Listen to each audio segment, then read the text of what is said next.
कविता किचनमध्ये तुमचं खूप खूप स्वागत आहे। आज मी तुम्हाला मसाल्याची खिचडी दाखवणार आहे। खानदेश स्पेशल खिचडी दाखवणार आहे। आपण बऱ्याच वेळेस तुरीच्या डाळीची मुगाच्या डाळीची खिचडी करतो, पण आज मी तुम्हाला चण्याच्या डाळीची खिचडी दाखवणार आहे। आणि त्याआधी माझ्या चॅनलला तुम्ही नवीन असाल तर लाईक, शेअर आणि सबस्क्राइब करायला विसरू नका। मी इथे चणा डाळ घेतली होती, जवळजवळ अर्धा कप चणा डाळ घेतली, 2 पाण्याने धुवून स्वच्छ 3ऱ्या पाण्यामध्ये 1 तास भिजत घातलेली आहे। आपल्याला चणा डाळीची खिचडी करायची आहे। मी जवळजवळ हे अर्धा कप चणा डाळ घेतली होती। इथे आपल्याला 1 कप तांदूळ आणि थोडंसं अजून वर घ्यायचं आहे। बघू शकता तुम्ही, जवळजवळ मी 1.5 कप तांदूळ घेतलेला आहे आणि अर्धा कप डाळ घेतली। खिचडीसाठी मी इथे मोठा कांदा कापून घेतलेला आहे आणि असं लांब लांब आकारात कापून घेतला आहे। बघू शकता तुम्ही, इथे लसूण सोलून घेतलेला आहे, अर्धा इंच आल्याचा तुकडा घेतला आहे, 2 मिरच्या घेतल्या आहे, खोबऱ्याचा तुकडा घेतलेला आहे आणि कोथिंबीर घेतलेली। खोबऱ्याचे तुकडे यात ठेचून घ्यायचे, आपल्याला असं जाड बारीक कुटून घ्यायचे। बघू शकता तुम्ही, यात आपल्याला आता लसूण टाकायचं आहे, आल्याचा तुकडा टाकायचा आहे आणि ह्या 2 मिरच्या टाकायच्या आहेत आणि कोथिंबीर घ्यायची आहे आणि ही सुद्धा छान अशी कुटून घ्यायची आहे। गॅसवर आपण गरम करायला कुकर ठेवला होता, त्यात आता आपल्याला आधी तेल घालायचं आहे। जवळजवळ मी 1.5 कप खिचडीसाठी 1.5 पळी तेल घालणार आहे। बघू शकता तुम्ही, आणि छान आता फुल गॅस करून घ्यायचा आहे। पाव कप शेंगदाणे टाकून घेतले, गॅस बारीक करायचा आपल्याला आणि छान असे हलवून घ्यायचे तेलामध्ये ते। आणि 1 टीस्पून मी राई घालणार आहे, 1 टीस्पून मी इथे जिरा घालणार आहे आणि छान असं हलवून घ्यायचे। त्यात आपल्याला बटाटा घालायचा आहे, अर्धा टीस्पून मी इथे हिंग घालणार आहे। त्यानंतर आपल्याला त्यात कांदा घालायचा आहे।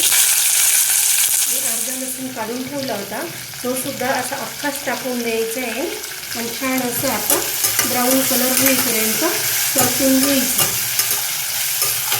छान असा कांदा गुलाबी झाला आहे, त्यात आता आपल्याला हे फुटलेलं सारण टाकून द्यायचं आहे। मसाला टाकून द्यायचा आहे, त्यात आपण मिरचीचा सुद्धा वापर केलेला आहे, त्यामुळे मसाले टाकताना प्रमाणात घालायचे। 1 टेबलस्पून मी इथे गरम मसाला टाकणार आहे, त्यानंतर 1 टेबलस्पून लाल तिखट घालणार आहे आणि 2 टेबलस्पून मी इथे गोडा मसाला टाकणार आहे आणि 1 टेबलस्पून आपल्याला हळद टाकून घ्यायची आहे आणि छान असं मिक्स करून घ्यायचं।